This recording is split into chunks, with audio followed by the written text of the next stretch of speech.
Without pillars. और आज की इस वीडियो में हम डिस्कस करेंगे इलेक्ट्रिक डाइपोल मोमेंट और physical significance of electric dipole. साथ ही साथ डिस्कस करेंगे electric field intensity due to electric dipole. तो चलिए स्टार्ट करते हैं इलेक्ट्रिक डाइपोल से। लिखेंगे इलेक्ट्रिक डाइपोल।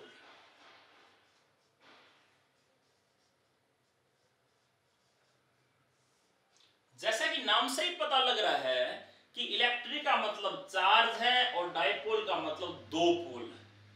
जब दो चार्ज सेम मैग्नीट्यूड के और अपोजिट नेचर के, एक माइनस का और दूसरा प्लस का, separated by small distance 2a, तो उस सिस्टम को हम बोलते हैं इलेक्ट्रिक डाइपोल।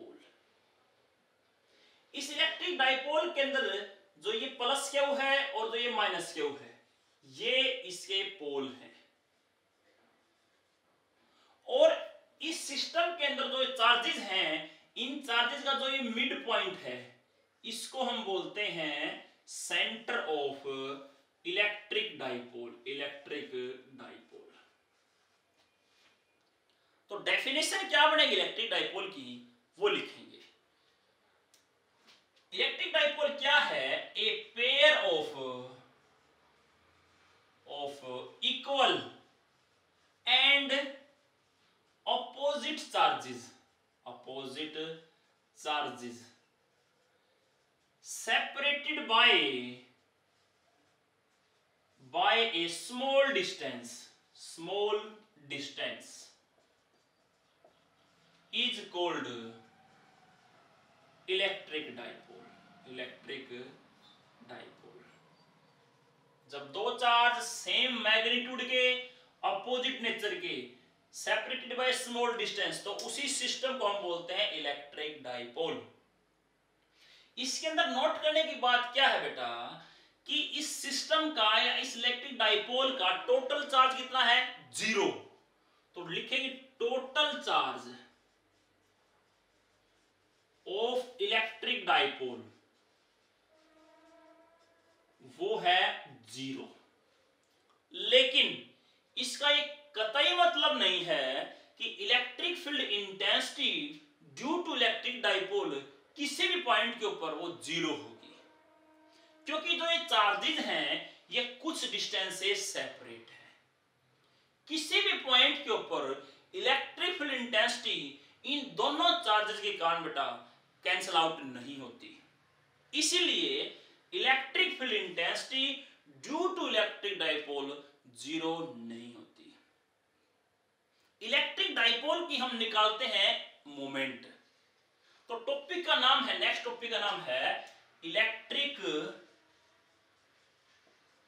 Dipole moment.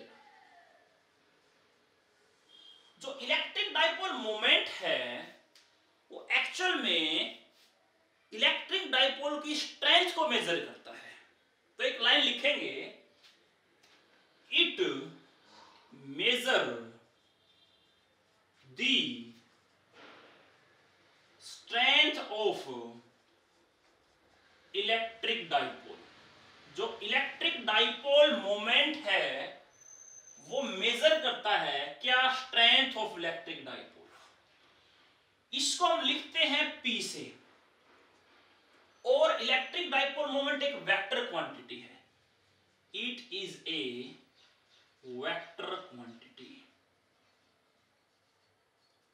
हम इसको डिफाइंड कैसे करते हैं? How we defined electric dipole moment? जो मैग्नीट्यूड है इलेक्ट्रिक डाइपोल मोमेंट का वो होता है Q इंटू में 2a। Q क्या है? मैग्नीट्यूड ऑफ आइदर चार्ज, और 2a क्या है? Distance between the charges. तो लिखेंगे प्रोडक्ट ऑफ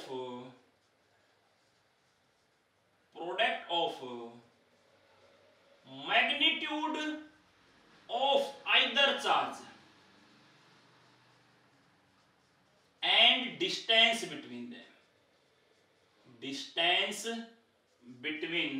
them ऐसे डिफाइन करते हम इलेक्ट्रिक डाइपोल मोमेंट को, जो कि इलेक्ट्रिक डाइपोल मोमेंट एक वेक्टर क्वांटिटी है, जो इसकी डायरेक्शन कहां से कहां होती है, माइनस क्यू चार्ज से और प्लस क्यू चार्ज की तरफ होती है। सो इसकी डायरेक्शन हम दिखाएंगे, direction from minus Q two plus Q. तो हम एक ऐसा वेक्टर ड्रा करेंगे जिसकी डायरेक्शन कहां से कहां हो, माइनस क्यू से प्लस क्यू। मान लिया कि हमारे पास एक डाइपोल है और हमें इसकी डायरेक्शन दिखानी इलेक्ट्रिक डाइपोल मोमेंट की, तो उसकी डायरेक्शन कहां से कहां होगी बेटा, माइनस क्यू से प्लस क्यू की तरफ होगी ये। तो बेटा ये था आपका इलेक्ट्रिक डाइपोल मोमेंट। चलिए अब हम डिस्कस करते हैं इसकी यूनिट्स। तो लिखेंगे यूनिट,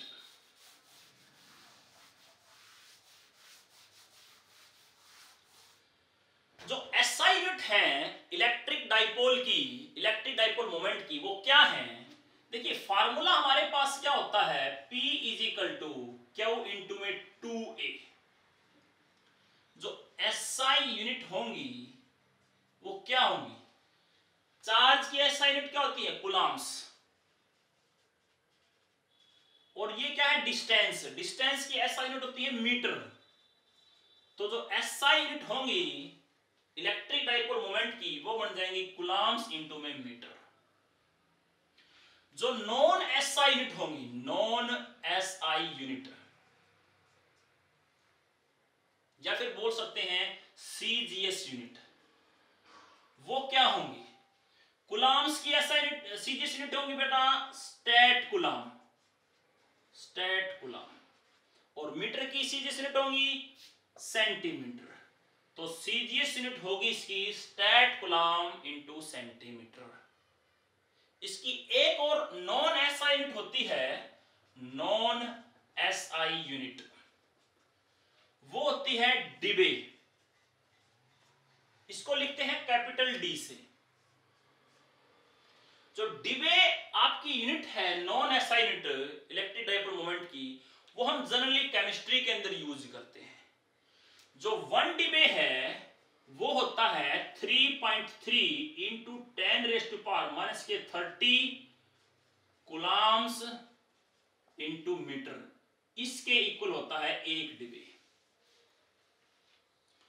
तो ये थी कुछ इसकी यूनिट्स। कुछ एग्जांपल हैं इलेक्ट्रिक डाइपोल के, चलिए वो देखते हैं। एग्जांपल ऑफ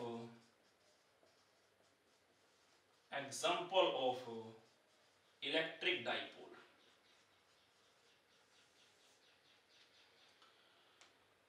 जैसे कि मॉलिक्यूल दो टाइप के होते हैं, पोलर और नॉन पोलर। कुछ मॉलिक्यूल ऐसे होते हैं जिनका सेंटर ऑफ नेगेटिव और centre of positive charge coincide नहीं करते, उनका सेंटर ऑफ नेगेटिव चार्ज और सेंटर ऑफ पॉजिटिव चार्ज कुछ डिस्टेंस से सेपरेट होता है। तो वो मॉलिक्यूल होता है आपका इलेक्ट्रिक डाइपोल और शो करता है इलेक्ट्रिक डाइपोल मूवमेंट। उसके एग्जांपल हैं, जैसे कि पहला एग्जांपल है H2O। अगर H2O की स्ट्रक्चर ड्रा की जाए तो O के पास 2 यूनिट नेगेटिव चार्ज और एक H इसके साथ यहां अटैच है, बॉन्ड लेंथ इसकी, और दूसरा H पॉजिटिव यहां अटैच है, ये इसकी बॉन्ड लेंथ है, और इनके बीच में एंगल है 104 डिग्री का। तो आप देखेंगे कि नेगेटिव चार्ज और पॉजिटिव चार्ज इनकी बॉन्ड लेंथ से सेपरेटेड है, तो बनेगा आपका ये एक इलेक्ट्रिक डाइपोल। ऐसे ही ये नेगेटिव चार्ज और ये पॉजिटिव चार्ज इस बॉन्ड लेंथ से सेपरेटेड है, तो बनेगा आपके पास ये इलेक्ट्रिक डाइपोल। डायरेक्शन कहां से कहां होती है, नेगेटिव से पॉजिटिव। तो एक तो आपका इलेक्ट्रिक डाइपोल बनेगा ये, और एक बनेगा आपका ये इलेक्ट्रिक डाइपोल। दोनों का रिजल्टेंट डायरेक्शन देगा आपको ये। तो जो H2O है वो मॉलिक्यूल इलेक्ट्रिक डाइपोल है, वो इलेक्ट्रिक डाइपोल मोमेंट शो करता है। ऐसे एग्जांपल आपके पास HCl। इसके अंदर क्या होता है, H पॉजिटिव और Cl नेगेटिव। वही पॉजिटिव और नेगेटिव चार्ज कुछ डिस्टेंस से सेपरेट होते हैं। डिस्टेंस क्या है यहाँ पे, इनकी बॉन्ड लेंथ। ऐसे बहुत सारे एग्जांपल हैं, जैसे कि CH3, COOH, ऐसे बहुत से मॉलिक्यूल हैं जो इलेक्ट्रिक डाइपोल मोमेंट को शो करते हैं। चलिए अब डिस्कस करते हैं physical significance of electric dipole. तो लिखेंगे, ये आप उतार लें। अब लिखेंगे physical significance of electric dipole. Physical significance of electric dipole.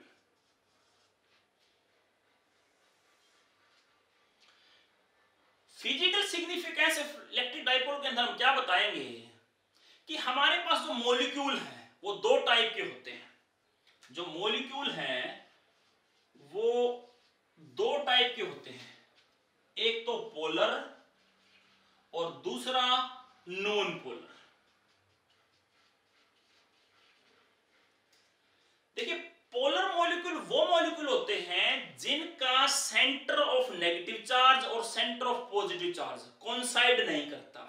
मतलब सेंटर ऑफ नेगेटिव चार्ज और centre of positive charge separated by small distance. जैसे कि एग्जांपल दिया था मैंने HCl का, या फिर वाटर का, H2O का।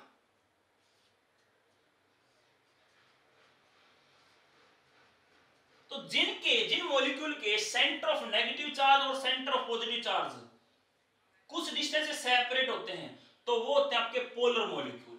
और जिनके सेंटर ऑफ पॉजिटिव चार्ज और centre of negative charge coincide करते हैं तो उनको हम बोलते हैं नॉन पोलर मॉलिक्यूल।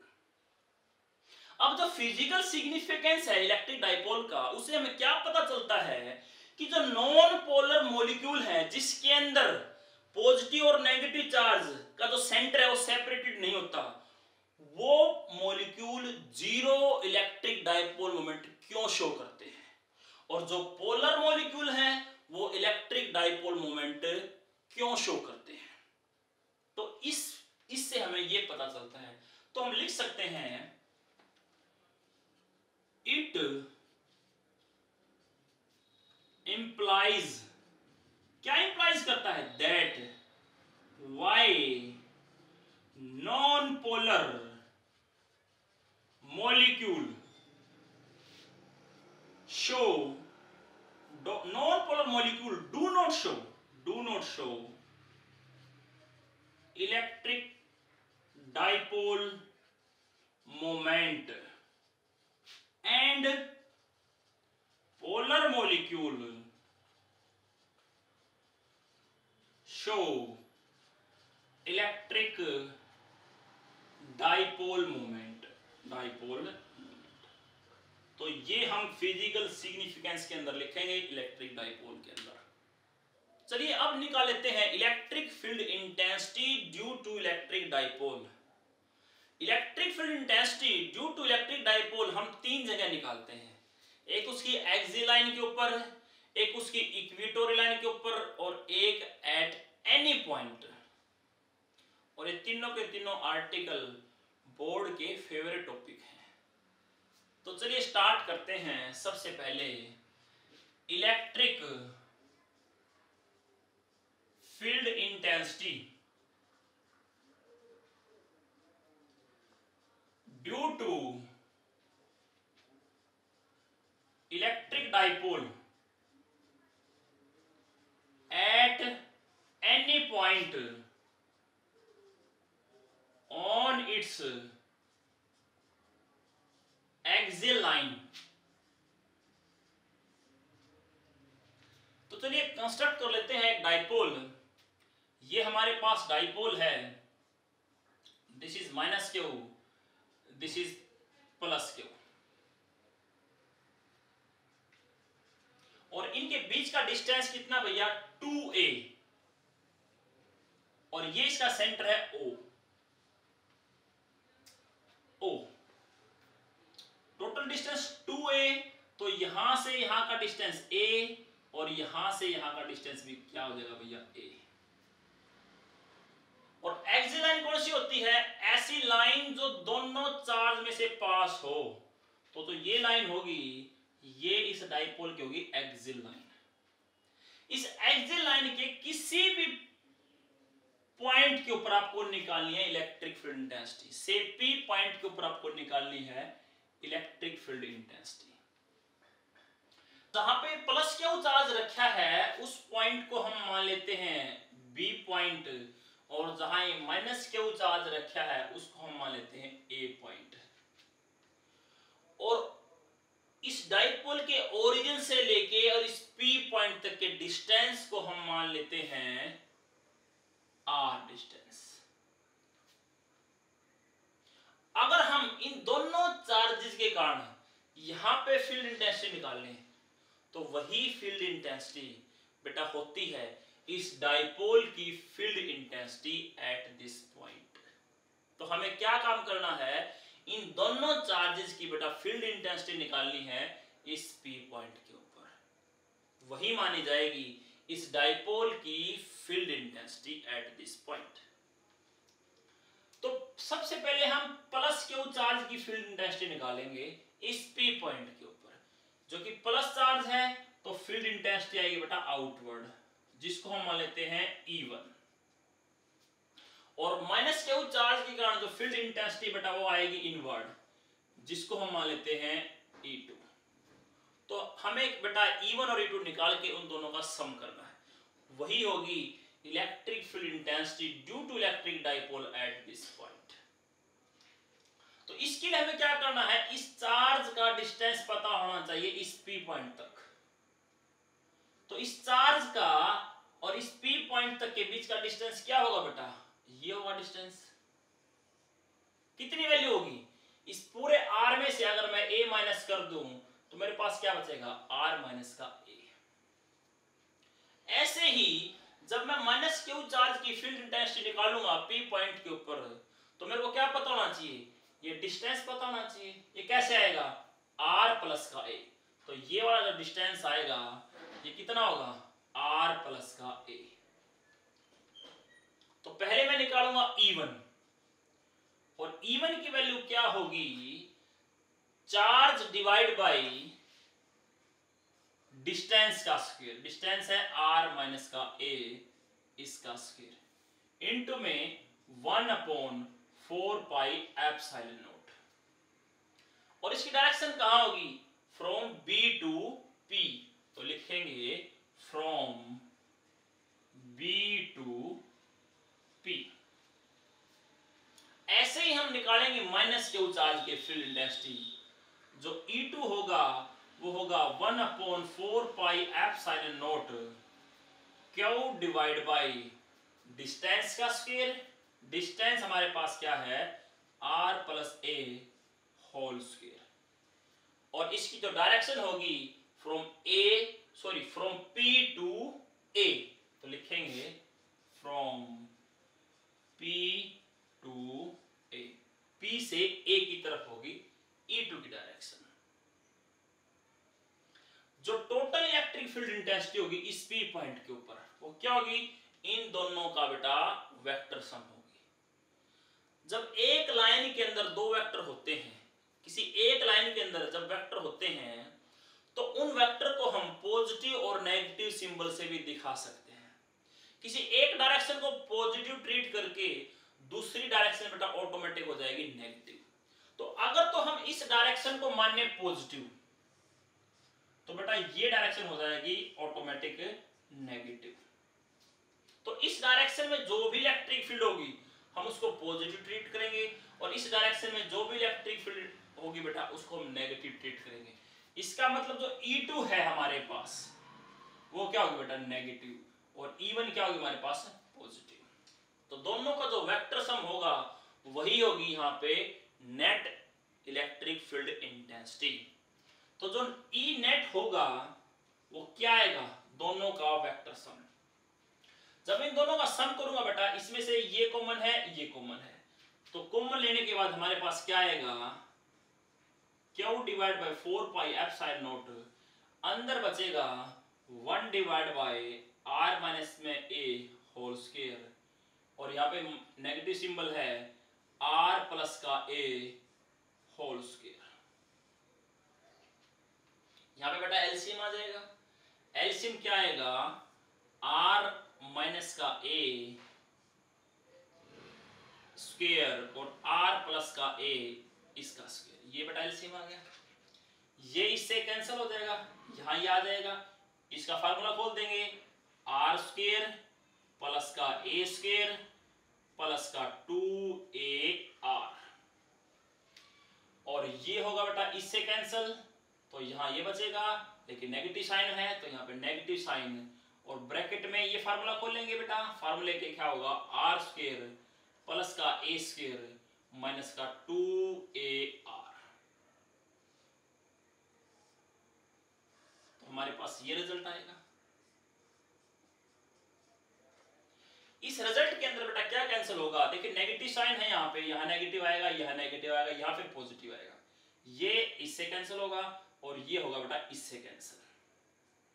बचेगा क्या यहाँ पे 2ar, और ये नेगेटिव नेगेटिव पॉजिटिव और प्लस में 2ar, तो हो जाएगा 4ar। और जो नीचे है बेटा वो बचेगा आपका, देखिए अगर आपकी पावर सेम है, अगर पावर सेम है तो बेस है बेटा वो मल्टीप्लाई हो जाता है। तो हम इसको कैसे लिखेंगे, अगर मान लिया a की पावर n है और b की पावर भी n है, तो हम इसको लिख सकते हैं a b इसकी पावर n, मतलब बेस को मल्टीप्लाई करके उनकी दोनों की सेम पावर हम लेते हैं। तो ऊपर तो हमारे पास आ जाएगा, जो ई नेट है वो हमारे पास आएगा q divide by 4 pi epsilon not, ये तो बाहर है बेटा। अंदर बचेगा हमारे पास 4ar divide by r minus का a और r प्लस का a, इन दोनों की पावर क्या बचेगी आपका स्क्वायर। अब बेटा ये फार्मूला बनता है, फार्मूले के अंदर क्या होगा आपका, ऊपर है q, अब ऊपर है इसको मैं डिवाइड कर, इसको मैं थोड़ा सेपरेट कर लेता हूं। 4a को मैं क्या लिख सकता हूं, 2 इंटू में 2a लिख सकता हूं, तो लिखूंगा 2 इंटू में 2a और इंटू में r तो हमारे पास है ही, नीचे हमारे पास बच गया 4 पाई एप्सिलॉन नॉट, और इसको मैं लिख सकता हूं आर स्क्वायर माइनस का ए स्क्वायर इसका स्क्वायर। जो हमारे पास ये टर्म है इसको मैं लिख सकता हूं p, तो ये आ जाएगा हमारे पास 2 इंटू में p divide by r divide by 4 pi epsilon not r square minus का ए स्क्वायर डिवाइड बाय इसका स्क्वायर। ये हमारे पास टर्म आ गई बेटा, is equal to E net. तो ये टोटल इलेक्ट्रिक फील्ड इंटेंसिटी आ गई बेटा इस पी पॉइंट के ऊपर। पॉइंट टू बी नोटेड, आपको दिखाई दे रहा है कि जो E1 का मैग्नीट्यूड बेटा ज्यादा है E2 से। अब जिसका भी मैग्नीट्यूड ज्यादा आएगा बेटा साइन उसी का आएगा, तो इसका मैग्नीट्यूड ज्यादा है तो नेट की वैल्यू आएगी बेटा वो पॉजिटिव में आएगी, जैसा कि देख रहे हो। और पॉजिटिव का मतलब क्या, डायरेक्शन कौन सी बेटा, ये वाली। तो जो नेट की डायरेक्शन आएगी, नेट इलेक्ट्रिक फील्ड की डायरेक्शन आएगी बेटा वो कहां आएगी, फ्रॉम B टू P। तो यहां जो ये डायरेक्शन होगी ये कहां होगी, फ्रॉम B टू P।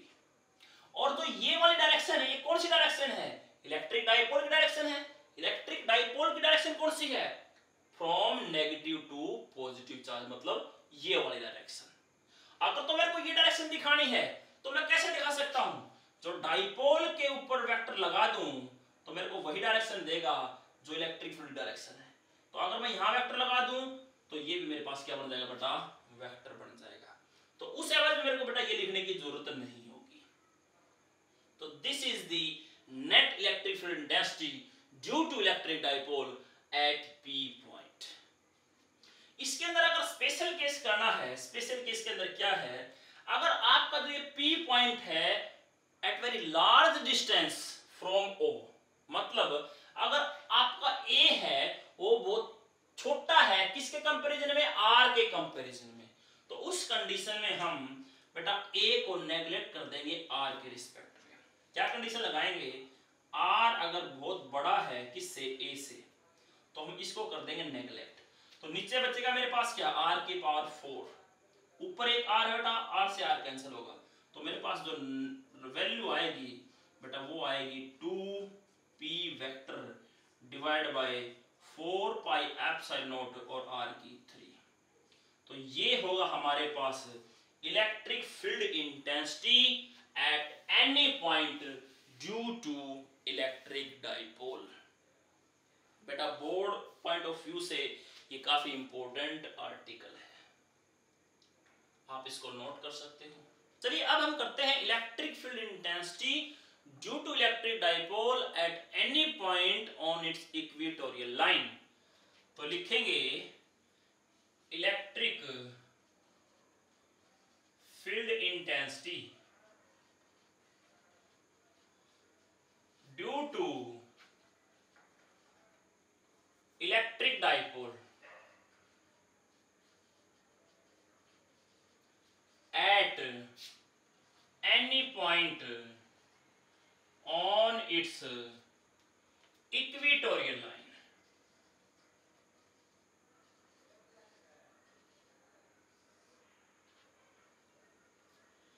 बेटा ये आपके पास एक डाइपोल है, नेगेटिव चार्ज और ये मान लिया आपका पॉजिटिव चार्ज। ये इनके बीच का डिस्टेंस है, ये इसका ओरिजिन है। ये आपके पास ए हो गया, ये यहां से यहां तक भी आपका ए हो गया। This is a, this is also a. Equatorial line कौन सी लाइन होती है बेटा? वो लाइन जो इस डाइपोल को बेटा परपेंडिकुलर बाइसेक्ट करे, मतलब ये वाली लाइन। इस लाइन को हम बोलते हैं इक्वेटोरियल लाइन। इसके किसी भी पॉइंट के ऊपर आपको निकालनी है इलेक्ट्रिक फील्ड इंटेंसिटी। तो मान लेते हैं इस P पॉइंट के ऊपर आपको निकालनी है electric field intensity. This is P point, आप इसको A माने, इस पॉइंट को B मान लें। तो इस ओरिजिन से इस P पॉइंट के डिस्टेंस को हम मान लेते हैं R।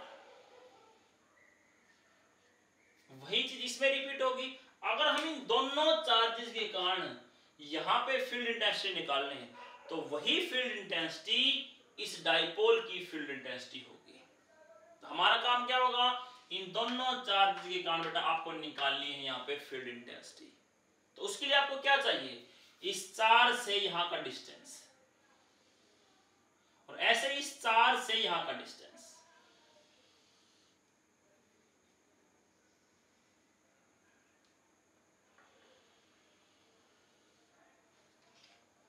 तो अगर ये R है, ये A है, तो हमारे पास ये हो गया R स्क्वायर प्लस में A का स्क्वायर अंडर द रूट। ऐसे ये हो हमारे पास R स्क्वायर प्लस में A का स्क्वायर अंडर द रूट।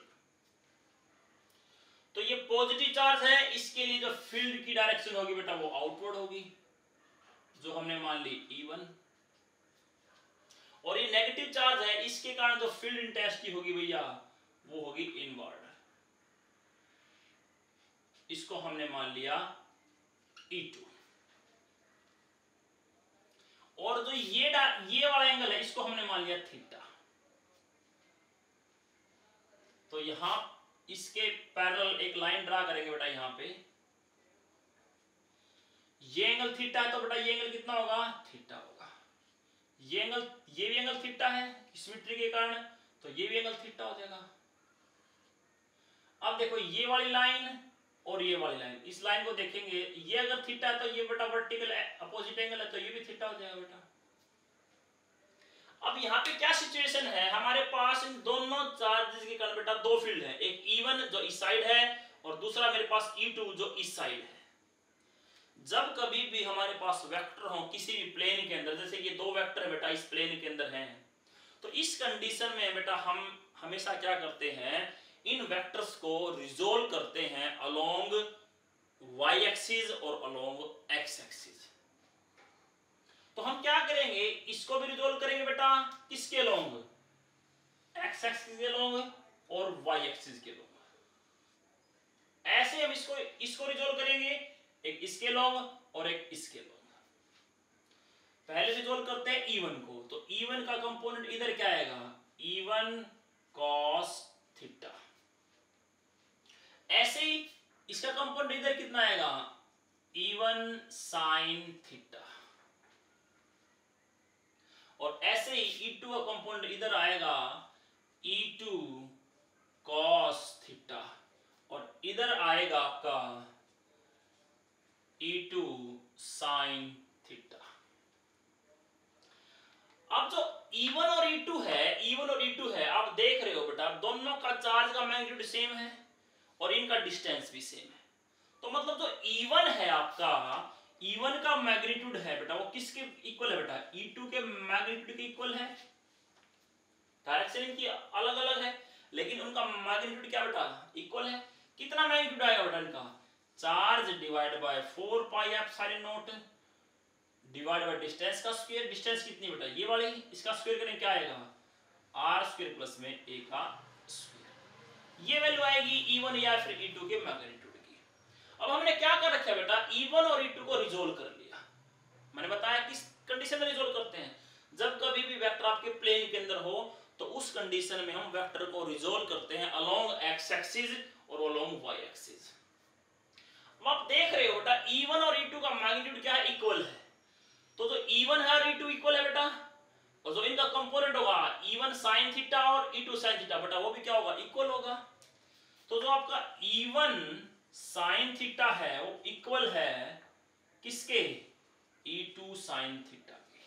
मतलब ये दोनों के दोनों जो कंपोनेंट है, इन दोनों कंपोनेंट का जो मैग्नीट्यूड है बेटा वो क्या है? इक्वल है। इक्वल भी है और अपोजिट में, तो बेटा ये क्या होंगे? आपस में कैंसिल आउट हो जाएंगे बेटा। और ये दोनों कंपोनेंट है बेटा ये एक डायरेक्शन में है तो ये ऐड हो जाएंगे बेटा।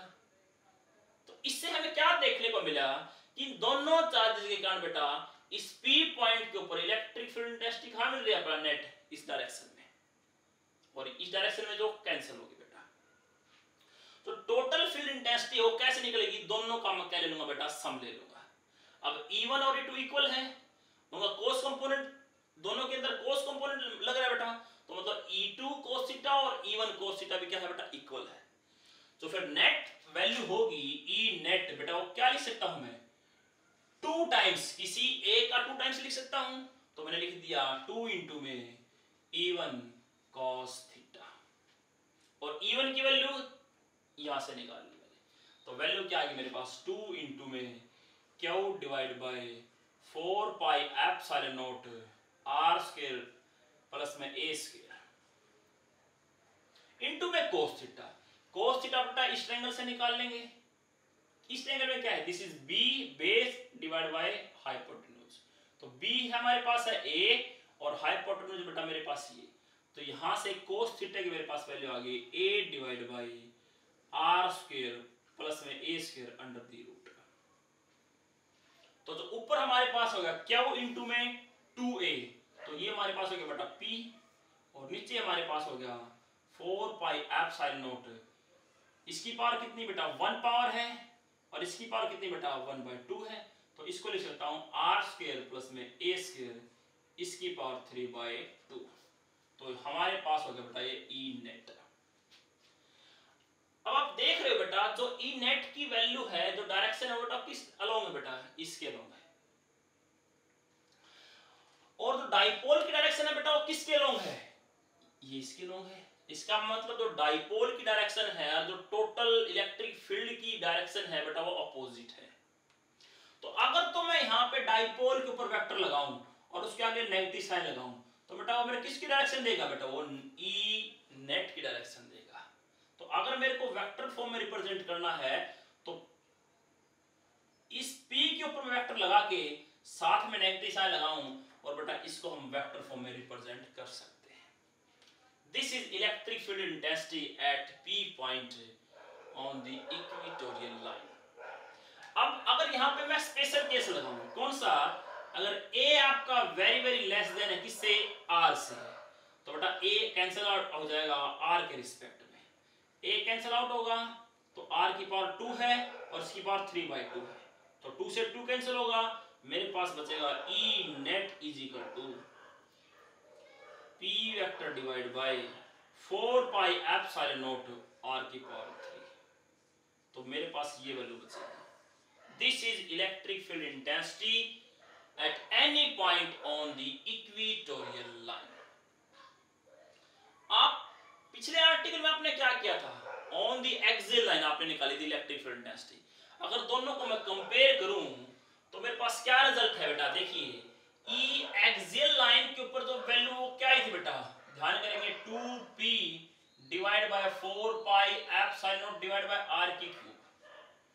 और ये जो इक्वेटोरियल लाइन के ऊपर वैल्यू क्या आई थी हमारे पास, p divide by 4 pi epsilon not divide by r की क्यूब। अगर दोनों का मैं मैग्नीट्यूड कंपेयर करूं तो मैग्नीट्यूड उसका बेटा ये आया था, इसका मैग्नीट्यूड बेटा क्या है, p divide by 4 pi epsilon not divide by r की क्यूब।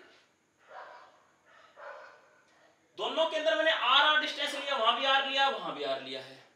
तो अगर दोनों को कंपेयर कर रहा हूं तो मैं क्या देख रहा हूं कि एक्सियल लाइन के ऊपर इलेक्ट्रिक फील्ड इंटेंसिटी बेटा ट्वाइस है, किससे, इक्वेटोरियल लाइन के पॉइंट से। तो हम लिख सकते हैं electric field intensity eight p point on axial line वो क्या है, ट्वाइस है, किससे, electric field intensity eight p point on equatorial line. This is result. बस आपने बेटा इस आर्टिकल में एक चीज ध्यान रखना है, यहाँ पे जो फील्ड इंटेंसिटी है बेटा वो डाइपोल की डायरेक्शन के अपोजिट है, तो नोट कर ले बेटा इस चीज को। चलिए अब हम डिस्कस कर लेते हैं electric field intensity at any point due to electric dipole. तो लिखेंगे electric field intensity at any point due to electric dipole.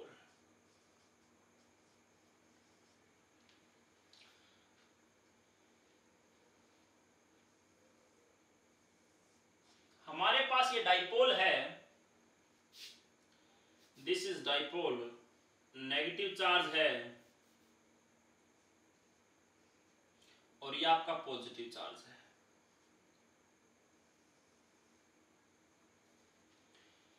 Direction कहां से कहां होती है डाइपोल की, नेगेटिव से पॉजिटिव, मतलब ये डाइपोल है जिसकी डायरेक्शन कहां से कहां बेटा, नेगेटिव से पॉजिटिव की तरफ है। ये इसका ओरिजिन है।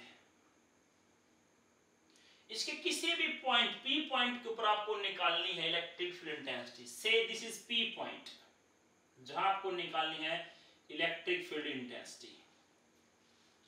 अब इस P पॉइंट से इस ओरिजिन का हम डिस्टेंस कंसीडर कर लेते हैं, वो बेटा हमने मान लिया R। और इस पोजीशन वेक्टर को, जो ये पोजीशन वेक्टर है इस ओरिजिन के रिस्पेक्ट में बेटा, इसका हमने एंगल मान लिया इस डाइपोल के रिस्पेक्ट में, कितना बेटा, थीटा एंगल मान लिया। अब हमें पिछले आर्टिकल में बेटा हमने क्या सीखा, अगर हमारे पास कोई डाइपोल है, उस डाइपोल की एक्सियल लाइन के ऊपर, उसकी एक्सियल लाइन के किसी भी P पॉइंट के ऊपर जो इलेक्ट्रिक फील्ड इंटेंसिटी आई थी, अगर हम ओरिजिन से उस P पॉइंट का डिस्टेंस मानते R, तो वहां पे इलेक्ट्रिक फील्ड इंटेंसिटी कितनी आई थी भैया, E axial is equal to आई थी आपकी 2p divide by 4 pi epsilon not R की क्यूब। ये बात आपने सीखी थी। और अगर तो वो इक्वेटोरियल लाइन है तो वहां पे वैल्यू क्या आई थी भैया, P divide by 4 pi epsilon not और R की क्यूब। अगर तो आपका है वो इक्वेटोरियल लाइन, ये वाली लाइन, ओरिजिन से कितना डिस्टेंस लिया था भैया, R। ओरिजिन से कितना डिस्टेंस था, R। मतलब दोनों केस के अंदर R डिस्टेंस अगर हम लेते हैं ओरिजिन से, तो एक्सियल लाइन के ऊपर वैल्यू थी ये और इक्वेटोरियल लाइन के ऊपर वैल्यू थी बेटा ये। अब ये कैसा पॉइंट है, एट एनी पॉइंट। अब हम क्या करते हैं, इस डाइपोल को रिजोल्व करते हैं, एक तो इस पोजीशन वेक्टर के अलोंग और एक इसके परपेंडिकुलर। तो हमने रिजोल्व किया P को एक इसके अलोंग, जो कंपोनेंट आएगा P cos थीटा, और एक इसके परपेंडिकुलर जो कंपोनेंट आएगा आपका P sin थीटा। अब हम इस वेक्टर को भूल जाएंगे, सिर्फ इन दोनों वेक्टर को देखेंगे। अब तो ये आपका P पॉइंट है, इस डाइपोल डाइपोल के जो P cos थीटा है, इस डाइपोल के सेंटर से कितना डिस्टेंस है बेटा, r डिस्टेंस पे ही है। और जो ये P पॉइंट है, इस डाइपोल के सेंटर से कितने डिस्टेंस के ऊपर बेटा, r डिस्टेंस के ऊपर ही है। तो अब हम क्या निकालेंगे, इस P पॉइंट के ऊपर दोनों डाइपोल के कारण फील्ड इंटेंसिटी निकालेंगे। जैसे कि आप देख रहे हो, ये P पॉइंट है, इस डाइपोल की कौन सी लाइन के ऊपर है, एक्सियल लाइन के ऊपर, और डिस्टेंस कितना बेटा, r, और इनसे डिस्टेंस कितना r। तो फार्मूला क्या होता है बेटा, एक्सियल लाइन के ऊपर फील्ड इंटेंसिटी का, ये वाला फार्मूला। तो इस डाइपोल के कारण जो फील्ड इंटेंसिटी होगी उसको हमने मान लिया E1। एक्सियल लाइन के ऊपर फील्ड इंटेंसिटी क्या होती है, डाइपोल के अलोंग। तो इस डाइपोल की डायरेक्शन कहां से कहां है, नेगेटिव टू पॉजिटिव। तो ये डाइपोल की डायरेक्शन है, तो इसी डायरेक्शन में क्या होगा बेटा, इलेक्ट्रिक फील्ड की डायरेक्शन होगी। तो इस डाइपोल के कारण इस P पॉइंट के ऊपर जो इलेक्ट्रिक फील्ड इंटेंसिटी है बेटा, उसको मैंने मान लिया E1। और E1 की वैल्यू कैसे आएगी बेटा, ऐसे आएगी। तो वैल्यू आएगी 2P की वैल्यू क्या है, P cos थीटा, तो P cos theta divide by 4 pi epsilon not और r की क्यूब, इस डाइपोल के अलोंग आएगी। अब जो ये P पॉइंट है, इस डाइपोल की कौन सी लाइन के ऊपर बेटा, इक्वेटोरियल लाइन के ऊपर, और सेंटर से डिस्टेंस कितना बेटा, r है। और इक्वेटोरियल लाइन के ऊपर बेटा फार्मूला होता है ये, यहां पे P की जगह क्या आएगा, P sin थीटा। और डायरेक्शन कहां आएगी इलेक्ट्रिक फील्ड इंटेंसिटी की, डाइपोल के अपोजिट। डाइपोल की डायरेक्शन कौन सी है, ये। तो यहां पे जो फील्ड इंटेंसिटी है उसकी डायरेक्शन आएगी बेटा इसके अपोजिट। मतलब ये इस फील्ड इंटेंसिटी को बेटा मैंने मान लिया E2, जिसकी वैल्यू आएगी इस फार्मूले के अकॉर्डिंग P क्या है, P sin थीटा। तो P sin theta divide by 4 pi epsilon not और r की क्यूब। अब इन दोनों की दोनों डाइपोल के कारण बेटा मैंने इस P पॉइंट के ऊपर फील्ड इंटेंसिटी निकाल ली। जो फील्ड इंटेंसिटी क्या है, इस डाइपोल की फील्ड इंटेंसिटी है। अब देख रहे हो आप बेटा, ये दोनों के दोनों जो आपके कंपोनेंट है बेटा, ये कैसे हैं, 90 डिग्री के ऊपर है। तो इन दोनों का रिजल्टेंट कैसा आएगा, जो E नेट है उसकी वैल्यू क्या आएगी, E1 का स्क्वायर प्लस में E2 का स्क्वायर अंडर दी रूट। तो इसका स्क्वायर करेंगे प्लस इसका स्क्वायर करेंगे और अंडर दी रूट करेंगे। जब हम इसका स्क्वायर करेंगे तो क्या आएगा बेटा, सॉरी पहले इसका स्क्वायर करेंगे तो उसका स्क्वायर करेंगे, क्या आएगा बेटा, 2 का स्क्वायर P का स्क्वायर और cos square theta divide by 4 pi epsilon not इस सारे का स्क्वायर और r की क्यूब का भी स्क्वायर हो गया भैया, प्लस इसका स्क्वायर क्या है बेटा, P का square sine square theta divide bye इस सारे का स्क्वायर 4 पाई एप्सिलॉन नॉट इस सारे का स्क्वायर और r की क्यूब का भी स्क्वायर और अंडर दी रूट। अब जो कॉमन आता है बेटा कॉमन ले लेंगे। देखो बाहर क्या है, अंडर रूट है और अंदर क्या स्क्वायर है, तो जो बाहर टर्म आएगी बेटा वो सिंगल टर्म आएगी। मतलब P बाहर आएगा आपका, 4 पाई एप्सिलॉन नॉट बाहर आएगा और r की क्यूब बाहर आएगा। तो बाहर हम लेंगे P 4 पाई एप्सिलॉन नॉट और r की क्यूब। अंदर बचेगा हमारे पास 2 का square 4 cos square theta plus में साइन स्क्वायर थीटा। इसको हम लिख सकते हैं 3 cos square theta, 4 cos square theta को हम लिख सकते हैं 3 cos स्क्वायर थीटा प्लस में cos स्क्वायर थीटा, और ये हमारे पास है sine square theta P divided by 4 pi epsilon not r की क्यूब। अब इसको हम बोलते हैं 1, तो हमारे पास जो फार्मूला आ जाएगा E नेट का वो आएगा P under root 3 cos square theta plus के 1 divide by 4 pi epsilon not और r की cube. This is the formula, this is the net electric field intensity due to electric dipole at any point. Note कर लें इसको। अब हम क्या करेंगे इसके अंदर बेटा, डायरेक्शन निकालेंगे। अब तो दोनों के फील्ड के कारण जो हमारे पास नेट वैल्यू आई थी उसको हमने क्या मान लिया बेटा, ई नेट माना है। उसकी वैल्यू कहाँ आएगी, यहाँ आएगी। जो दोनों वेक्टर का क्या होगा बेटा, सम होगा। तो एक तो वेक्टर है E1 और दूसरा वेक्टर क्या है बेटा, E2। ये मैंने E2 मान लिया। और E1 और E2 का जो वेक्टर सम है बेटा वो क्या आएगा, ये वाला वेक्टर आएगा। तो आप देख रहे हो इसको मैंने एंगल कितना मान लिया बेटा, अल्फा मान लिया। तो अल्फा कैसे निकलेगा, perpendicular divide by base. Perpendicular क्या बेटा, E2 और बेस क्या बेटा, E1। जब मैं E2 को डिवाइड करूंगा बेटा E1 से तो बेटा मेरे पास क्या आएगा, टेंजेंट अल्फा आएगा। क्या आएगा, टेंजेंट अल्फा। तो टेंजेंट अल्फा की वैल्यू मेरे पास आएगी E2 divide by E1। E2 की वैल्यू क्या है बेटा, P sin theta divide by 4 pi epsilon not r की क्यूब। और इसको डिवाइड कर दूंगा बेटा मैं इससे। तो डिवाइड करने पे देखो P sin theta divide by 4 pi epsilon not r की क्यूब। इसको डिवाइड करूंगा बेटा इससे 2p cos थीटा और ये ऊपर चला जाएगा 4 pi epsilon not r की क्यूब। कैंसल होगा, 4 पाई से 4 पाई कैंसल, r क्यूब से r क्यूब कैंसल, p से p कैंसल। तो वैल्यू आएगी tangent theta divide by 2 is equal to tangent alpha.